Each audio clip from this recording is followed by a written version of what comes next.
OET സ്നേഹിച്ച് പഠിക്കുക എന്നുള്ള ആശയത്തോടു കൂടിയാണ് നമ്മൾ ഈ പ്ലാറ്റ്ഫോം നടത്തുന്നത്. നമുക്ക് സ്നേഹിക്കുക OET സ്നേഹിച്ച് കീഴ്പ്പെടുത്താം.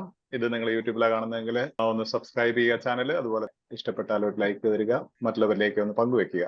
ഏറ്റവും സാമ്പത്തികമായി ബുദ്ധിമുട്ടുന്ന ആൾക്കാർക്ക് വേണ്ടിയിട്ടാണ് ഈ പ്ലാറ്റ്ഫോം മെയിനായിട്ട് വർക്ക് ചെയ്യുന്നത്. സാമ്പത്തികമായ ഞെരുക്കം അനുഭവിക്കുന്ന ബുദ്ധിമുട്ടുന്ന ആൾക്കാരിലേക്ക് മാക്സിമം എത്തിച്ചേരാൻ വേണ്ടിയിട്ട് മാക്സിമം ഷെയർ ചെയ്യണമെന്ന് പ്രത്യേകം അഭ്യർത്ഥിക്കുകയാണ്.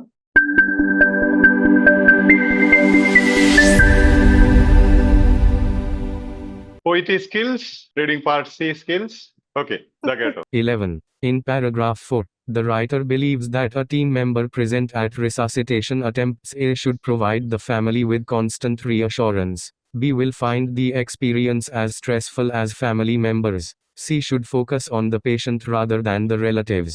D needs to explain the process to each individual family member. It needs to remain a personal approach, he says. What this way of thinking suggests is that regardless of research, witnessing resuscitation can be traumatic for all involved, particularly for family members.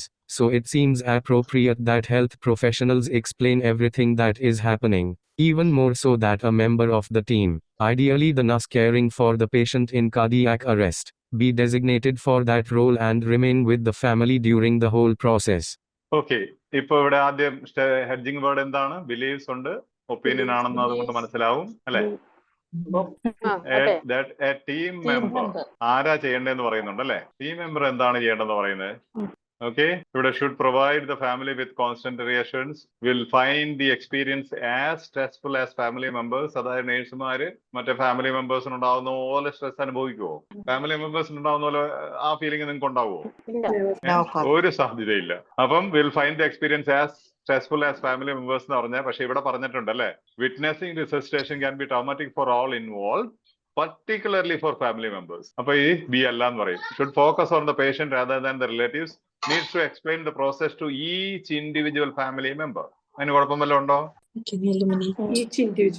അതെന്നതാണ്? Absolute ആണ് അല്ലെ? ഓരോരുത്തരോടും പറയണം. അതായത് family members ഒരു 18 പേരുണ്ട്, 20 പേരുണ്ടെങ്കിൽ ഓരോരുത്തരെയും വിളിച്ച് എല്ലാ ഡീറ്റെയിൽസും എക്സ്പ്ലെയിൻ ചെയ്ത് കൊടുക്കണം. അന്നേരത്തേനും റിസസിറ്റേഷൻ ഒന്നും വേണ്ടി വരില്ല. അടക്കം കഴിഞ്ഞ് എല്ലാവരും തിരിച്ചു പോയിട്ടുണ്ടാവും അല്ലെ? അപ്പം അതും സാധാരണ ബോധം വെച്ച് തന്നെ എലിമിനേറ്റ് ചെയ്യാം. പിന്നെ ഈ രണ്ടെണ്ണോളം, should provide the family with constant reassurance, should focus on the patient rather than the relatives. അപ്പൊ എവിടെയാണ് എന്തെങ്കിലും ഊഹമുണ്ടോ കേട്ടത് വെച്ച്? ഇവിടെ ആവശ്യമില്ലാത്ത അതായത് ഇവിടെ പറയുന്നുണ്ടല്ലേ, member of the team synonymous expression ആണല്ലേ? എന്തിന്റെയാണ്? Team member. ടീം മെമ്പറിന്റെ സിനോണിമസ് എക്സ്പ്രഷൻ ആണ് a member of the team. അത് കഴിഞ്ഞ് ഐഡിയലി ബീതാണ് അങ്ങനെയൊക്കെ പറയുന്നത്, അത് സബ്ജക്ട് കോംപ്ലിമെന്റ് ആണ്. അത് നമ്മൾ അങ്ങ് എലിമിനേറ്റ് ചെയ്തു, കട്ട് ചെയ്ത് കളഞ്ഞു. A member of the team be designated for that role and remain with the family during the whole process. Constant reassurance അല്ലെ? A team member should provide family with constant reassurance. ഇതിനെ കുറിച്ച് ഒന്നും പറയുന്നില്ല. Should focus on the patient rather than the relatives. Relatives എന്നതിനെ കുറിച്ച് ഒന്നും പറയുന്നില്ല. Relatives അല്ല ഫാമിലി മെമ്പേഴ്സ് അല്ലെ? അവർ റിലേറ്റീവ്സ് ആണ്, പക്ഷെ റിലേറ്റീവ്സ് എന്ന കോൺസെപ്റ്റ് ഇവിടെ ഇല്ല. ഉണ്ടോ? പറയുന്നില്ല. അതിനെ കുറിച്ച് ഒന്നും പറയുന്നില്ല. ഫാമിലി മെമ്പേഴ്സിനെ കുറിച്ച് പറയുന്നുള്ളൂ. റിലേറ്റീവ്സ് എന്ന് പറഞ്ഞാൽ എല്ലാവരും പെടാം. ഓക്കെ ആണോ? ഇത്ര എളുപ്പമുള്ളതൊക്കെയാണ്. ബുദ്ധിമുട്ടാണെന്ന് പറയുന്ന OETക്ക് തന്നെ വിഷമം തോന്നിയാൽ ഇത്രയും ഈസി ആയിട്ടുള്ള ഈ സംഭവമൊക്കെ ബുദ്ധിമുട്ടാണ് എന്ന് പറഞ്ഞാൽ ഇതൊന്ന് ശരിക്കും മനസ്സ് വെച്ചൊന്ന് ഒന്ന് വായിച്ച് ഓരോ ഓപ്ഷന്റെയും അതിനെതിരുള്ളത് തന്നെയാണെന്ന് വെച്ചാൽ എഴുതി വെച്ച് ആദ്യം അങ്ങനെ പഠിക്കണം. അപ്പൊ സന്തോഷം കേട്ടോ. By. God bless you. Thank you, Father.